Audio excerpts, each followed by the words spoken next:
عندي خمس أولاد، فكر فيهم ما لهم أم. كتير الحياة صعبة. منين بدي أمن لهم أكل؟ منين بدي أهيئ؟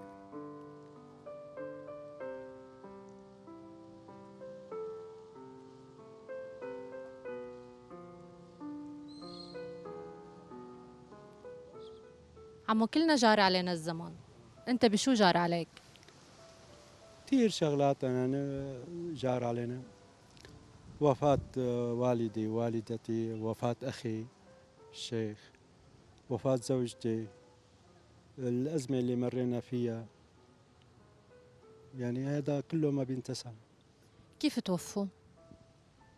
هلا والدي ووالدتي توفوا حالة عادية، أما الشيخ استشهد. زوجتي توفت بالمرض. كان معها سرطان؟ لا مو سرطان. كان زوجتي توفت بسبب دكتور، صار معها تسمم دوائي. تحكي لي تفاصيل. آه، زوجتي كان هي عصبية، كانت هيك تعصب. خدناها على الدكتور، وصفوا له أدوية. هالأدوية هي مر بحياتها 3 سنوات حالات انفصام شخصية وتحاول تنتحر نتيجة الأدوية. فآخر شيء حطينا وديناها على المستشفى تبع الدولة اللي بالكراجات. آه، أعطاها دواء اسمه اللوسيوم، ونتيجتها صار معها تسمم باللوسيوم، توفت. قد ايه صار لها هي القصة؟ صار لها 3 سنوات تقريبا. طيب ما رفعت قضية على الدكتور؟ ما رفعتها لأنه سألت أنا كذا شخص، قالوا هذا في، يعني في حالات إنه بيتقاضوا، إنه ممكن إنه في يصير في أغلاط دوائية. بس هو لا، فما ما لازم يعطيها دواء قبل ما يتأكد انه هي ما بتتحسس من هذا الدواء او هي ما رح يأذيها هذا الدواء؟ ما هي غلط الدكتور، مو غلط. تمام، هو غلط الدكتور، انت ليه ما رفعت عليه قضية مثلا، حاولت تقاضيه؟ ما كان الوضع بالبلد ما بيسمح هيك. يعني هلا في عدة أشخاص بعرفهم كمان توفوا أولادهم نتيجة التخدير ونتيجة العمليات، ما استفادوا شيء، قدموا دعاوي وما استفادوا شيء. عندك اولاد منا؟ طبعا كم ولد؟ عندي 5 أولاد. ما شاء الله. الله يسلمك. متجوزين؟ واحدة متزوجة وعندي 4 بنات مو متزوجين. ما في صبيان؟ في صبي واحد وحيد. الله يحمي لك يا، شو اسمه؟ فراس. معناتها انت ابو فراس. نعم. الله يخلي لنا اياك يا عم ابو فراس. شو بتشتغل حضرتك؟ أنا مندوب مبيعات بشركة دهانات المغربي. كيف شغلك؟ والله بهالوضع هذا سيء، يعني كعائلة عندها 5 أولاد، راتب على 2 مليون ما بكفوا. مليونين ليرة بتاخد؟ بيتك ملك؟ الحمد لله. وين ساكن؟ بهربي. بناتك هلا بيدرسوا بيشتغلوا؟ لا ما بالبيت. معناتها انت المعين الوحيد لهم. تمام. والصبي؟ صبي بيشتغل بس كمان هذا بده يأمن مستقبله، وشغله ما يعني ما بيساعدني نوعا ما. الحمد لله مرضي الولد، بيساعدني، بس هذا صار عمره 27 سنة، بده يأمن مستقبله. الله يحمي لك يا رب. شو بيشتغل؟ كمان مندوب مبيعات. معك؟ لا بشركة تانية. شو في شي هيك صاير معك قبل ما تنام تحط هيك راسك على المخدة بتتذكره بضايقك؟ قبل ما انام اول شيء النوم ما في،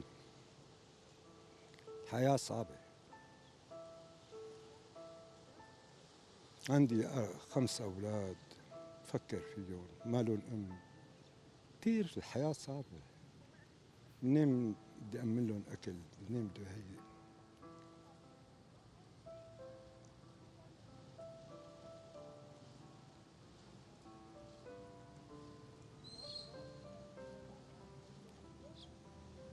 أنا ما أجيت عمو لحتى أنت تتضايق، أنا حابة هيك تفش قلبك لإلي تحكي بجوز أنت من حديثك ترتاح. بشو بدي ارتاح؟ الواحد أوقات وقت يفش قلبه لحدا بيرتاح. ما في نتيجة، بيرتاح ساعة ساعتين بعدين بيطلع من الموقف يعود بموقف. شو أكتر شي شاغل بالك؟ مستقبل الأولاد وبناتي. بناتك دارسين عمو؟ الحمد لله، نحن الأزمة اللي خلتنا نطلع من منطقتنا ننزح على منطقة تانية سببت أي قلة الدراسة، درسوا للكفاءة يعني، وبس تقريبا في بكالوريا، درست للبكالوريا وبس. عندك مشكلة ببناتك إنهم يشتغلوا؟ ايه. ما بتحب إنه البنت تشتغل؟ لا،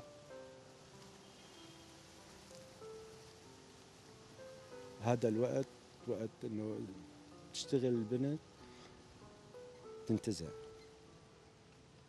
ليش عمو مو كل البنات؟ في بنات بيشتغلوا ليساعدوا أهاليهم ليأمنوا مستقبلهم كمان ليكونوا مستقلين ماديا. هن بيشتغلوا بالبيت الحمد لله، يعني انا تعلموا شغلة الخرز والأساور والهي. عندهم صفحات بيعرضوا عليها شغلهم؟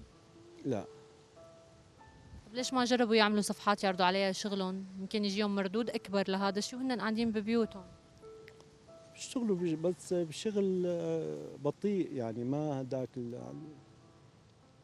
إن عندي بنت بالخامس بالمدرسة ما بتشتغل، عندي 3 بنات 20 و23 و26، هدول بيشتغلوا، بدهم يساووا البيت وبدهم يعني ما هداك انه تطلع على وظيفتها مثلا انه تقعد طول النهار. هلا اذا بدهم يشتغلوا مين بده يقدم للبيت، مين بده يربي البنت؟ ممكن يتناوبوا على هذا الشيء، بس أنا برأيي الشغل للبنت ما غلط، طالما أنه هو شغل بيرضي رب العالمين وبيرضيك لإلك. ما بعرف، طالما انا على قيد الحياة وعم اقدم لهم ما لازم يشتغلوا. الله يخليك سند لإلهم وفوق راسهم. عندك مشكلة عمو بعرض الحلقة عنك؟ لا ما في مشكلة. شكرا للطفك. أنا بكلمة أخيرة، يعني هذا الوضع وضعي ووضع كثير من العالم كثير، يعني هون منطقة مدينة مثلا، روحوا على الريف تلاقوا أصعب من وضعي. وضع كثير العالم تعبانة. الله يفرجها على كل عباده يا رب. يا رب آمين. الله يفرج. آمين يا رب. شكرا لك. يا أهلا وسهلا.